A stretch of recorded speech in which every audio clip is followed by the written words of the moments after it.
الحمدللہ رب العالمین، اللہم صلی علی محمد وعلی آل محمد۔ السلام علیکم ورحمۃ اللہ وبرکاتہ۔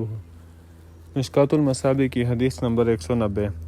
ابن عباس رضی اللہ عنہ نے فرمایا، جس شخص نے اللہ کی کتاب کی تعلیم حاصل کی پھر اس کے مطابق عمل کیا تو اللہ اس شخص کو دنیا میں گمراہی سے بچاتا ہے اور قیامت کے دن اس کے حساب کی تکلیف سے بچائے گا۔ حدیث نمبر 191۔ ابن مسعود رضی اللہ عنہ سے روایت ہے کہ رسول اللہ صلی اللہ علیہ وسلم نے فرمایا، اللہ نے صراط مستقیم کی مثال بیان فرمائی کہ راستے کے دونوں طرف 2 دیواریں ہیں، ان میں دروازے کھلے ہوئے ہیں اور پردے لٹک رہے ہیں۔ راستے کے سرے پر ایک دائی ہے، وہ کہہ رہا ہے سیدھے راستے جاؤ، ٹیڑھے مت ہونا، اور اس پر ایک اور دائی ہے۔ جب کوئی شخص ان دروازوں میں سے کسی چیز کو کھولنے کا ارادہ کرتا ہے تو وہ کہتا ہے تم پر افسوس ہے، اسے مت کھولو، کیونکہ اگر تم نے اسے کھول دیا تو تم اس میں داخل ہو جاؤ گے۔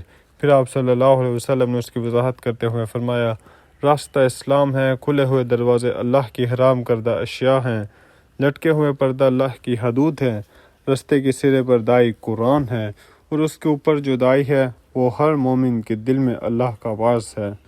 حدیث نمبر 192 میں بھی یہی حدیث مختصر الفاظ سے ہے۔ حدیث نمبر 193۔ ابن مسعود رضی اللہ عنہ نے فرمایا، جو کوئی کسی شخص کی راہ اپنانا چاہے تو وہ ان اشخاص کی راہ اپنائے جو فوت ہو چکے ہیں، کیونکہ زندہ شخص فتنے سے محفوظ نہیں رہا، اور وہ فوت شدہ اشخاص محمد صلی اللہ علیہ وسلم کے ساتھی ہیں۔